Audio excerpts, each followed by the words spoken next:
The Lord be with you. A reading from the Holy Gospel according to Matthew.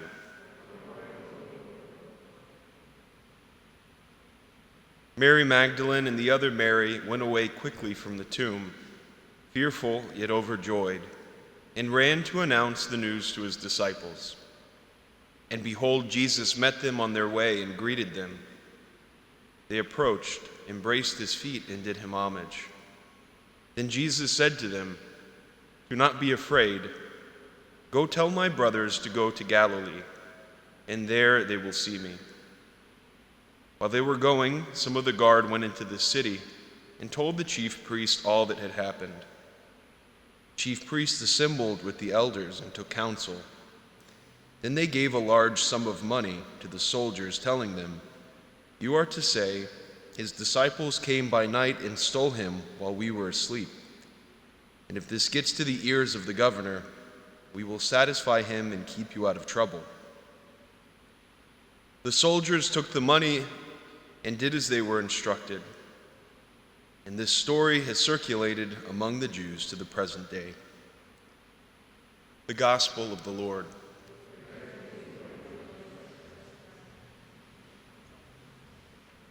Again, I want to wish you a happy Easter, and I do so especially to highlight the fact that when we celebrate Easter, we're celebrating an octave, which means there are 8 days. There are 8 days just like the first day, just like yesterday, where we celebrate with the same solemnity the fact that Jesus Christ has risen from the dead. And that's to say nothing of the fact that there's the season of Easter, which lasts for 50 days. So it's clear this is an important event. In fact, it's the most important event in human history.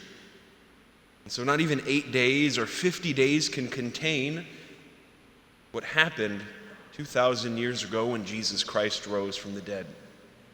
I've been struck by this line. It's in the sequence. It's also in our gospel today. Jesus Christ has risen. To Galilee he goes before you. Or in the gospel it says, Jesus said, "Do not be afraid. Go tell my brothers to go to Galilee, and there they will see me."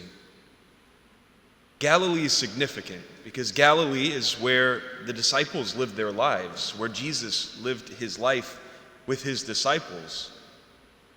It's the place where life happened for them. And so as we celebrate this octave of Easter, paying close attention to the fact that Jesus Christ rose from the dead, we recognize that this isn't something that we're only supposed to celebrate for these 8 days or for the 50 days during the season of Easter, but instead this is something we're meant to live every single day of our life. And we don't do it necessarily by great celebration and fanfare. Obviously, over the course of these next few days, that's how it manifests itself. But Jesus Christ, the risen Christ, wants to encounter each and every one of us in our own Galilee, in our lives, where our lives happen. That's where he is. That's where he wants to have a relationship with us.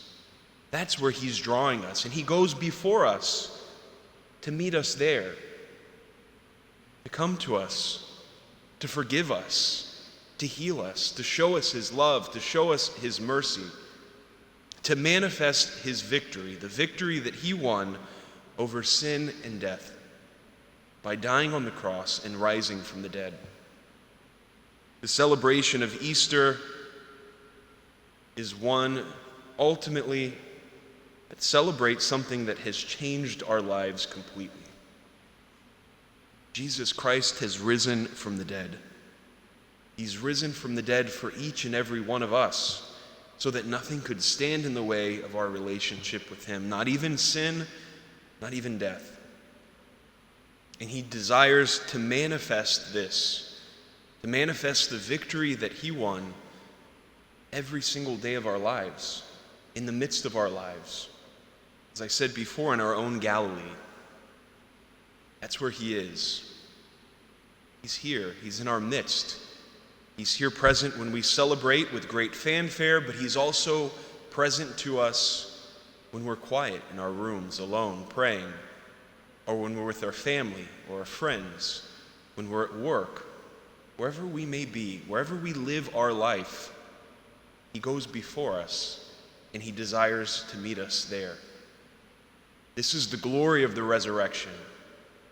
Jesus Christ can be with us in such a profound and intimate way, in a way that had he not died and rose, he wouldn't have been able to manifest. We know when he walked the earth, he was only able to be with those that he could be physically close to. But by virtue of the resurrection, Jesus Christ is present to each and every one of us. He wants to be with us, and he wants a relationship with us, and he wants to forgive us, because he doesn't want anything to stand in the way of being with us, having a relationship with us, not only in this life, but for eternity. So we truly do say Alleluia. Alleluia, because Jesus Christ has risen from the dead for you and for me, and he desires to come to us in the midst of our lives. That's cause for great rejoicing.